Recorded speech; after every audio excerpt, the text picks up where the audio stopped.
Olá! Hoje a gente vai mergulhar numa ferramenta filosófica, bem interessante, o argumento do caso paradigma, o ACP. Isso aí. É basicamente uma tentativa de responder a posições céticas muito radicais, tipo, sei lá, negar o livre-arbítrio ou que o tempo existe mesmo. Uhum.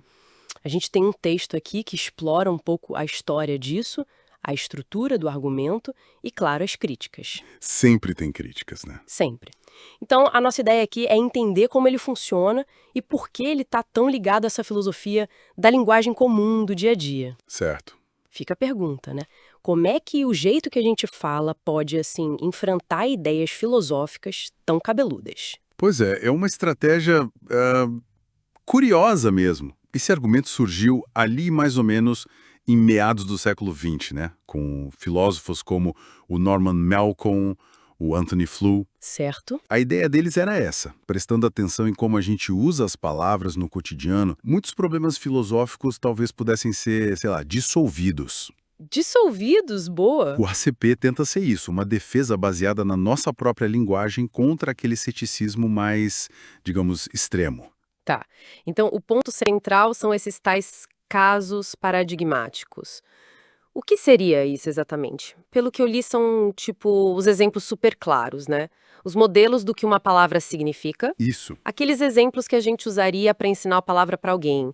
Tipo, olha, isso aqui é uma cadeira, se é que existe cadeira. exato. A fonte até usa a analogia do antigo protótipo internacional do quilograma, lembra? Lembro, aquele cilindro que era a definição de 1 quilo. Precisamente. E a implicação que eles tiram daí é forte.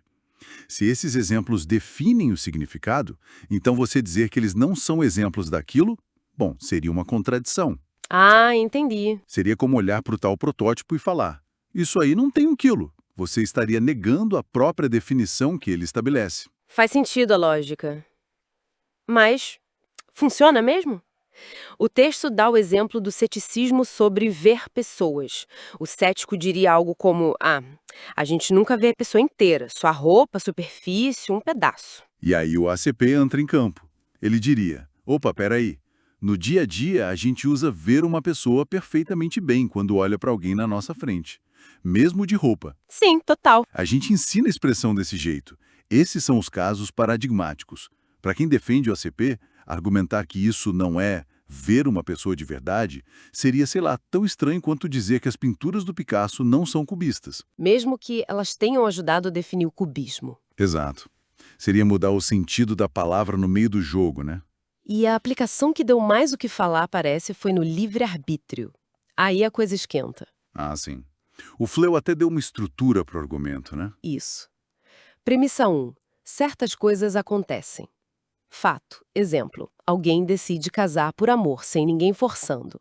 Ok, um fato empírico. Premissas 2. Esses casos são exemplos paradigmáticos de agir livremente. Essa é a afirmação sobre a linguagem, o conceito. Certo. Conclusão.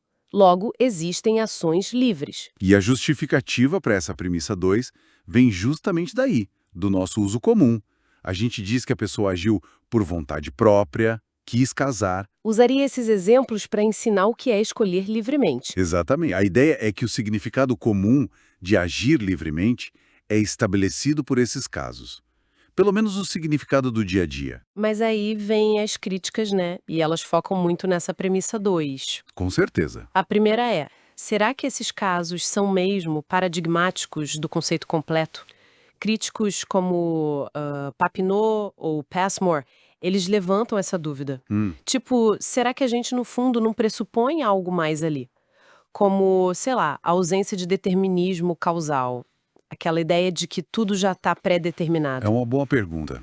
O texto até compara com a ideia de milagres.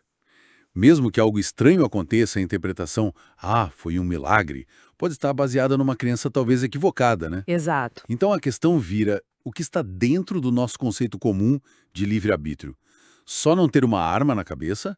Ou também essa ideia mais filosófica de não ser causado deterministicamente? Certo. Porque se o conceito comum já inclui essa segunda parte, e se o determinismo for verdade, aí os nossos casos paradigmáticos estariam sendo mal interpretados, entende? Entendi. E tem a outra crítica, a da irrelevância, que o Danto mencionou. Ah, sim. Mesmo que o ACP funcione para esse livre-arbítrio comum do dia a dia, tipo não ser coagido, será que é desse livre-arbítrio que os filósofos estão falando naquela discussão metafísica sobre determinismo? Esse é um ponto crucial, sem dúvida. Talvez sejam discussões diferentes, né? Exato. O ACP está respondendo à pergunta do filósofo cético ou está só esclarecendo como a gente usa as palavras, sem tocar na questão metafísica mais profunda que talvez motive o ceticismo? Boa. Alguns filósofos vão dizer que o livre-arbítrio que interessa a eles não é só esse do senso comum, é algo mais, robusto, talvez. Então, no fim das contas, por que dar tanto peso assim para a linguagem comum?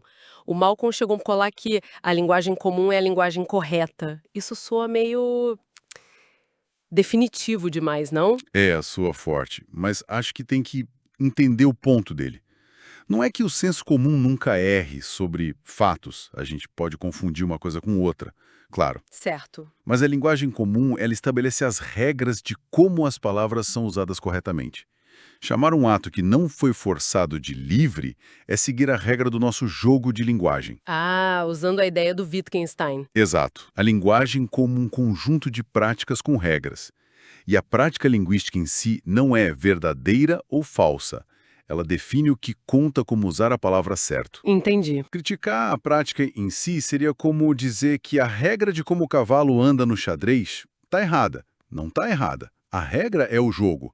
O ACP seria um jeito de lembrar o cético. Olha, você está usando as palavras segundo as regras que a gente compartilha. Tá, então, resumindo, o ACP pega exemplos-chave do nosso uso diário para dizer que certos conceitos, tipo ação livre, ver alguma coisa, têm sim aplicação real e desafia o cético a mostrar que não está distorcendo o sentido das palavras. Isso. Se funciona ou não, parece que depende muito do conceito que está em jogo e do que o cético está realmente questionando. Perfeito. A força do argumento talvez não seja provar coisas de forma absoluta, mas forçar uma clareza. Sabe, o cético está jogando o mesmo jogo de linguagem usando as palavras com o sentido comum, ou ele está meio que mudando as regras do jogo sem avisar para criar um problema filosófico. Fica aí a reflexão, então, será que a nossa compreensão do dia a dia, de conceitos como liberdade, conhecimento, ver, será que ela já dá conta dos desafios filosóficos mais profundos? Ou será que esses problemas exigem que a gente repense esses conceitos, talvez até se afastando do uso comum da linguagem para poder avançar? Uma boa questão para a gente continuar pensando. Gente, encontro vocês em outro podcast. Não esqueçam de se inscrever no nosso canal.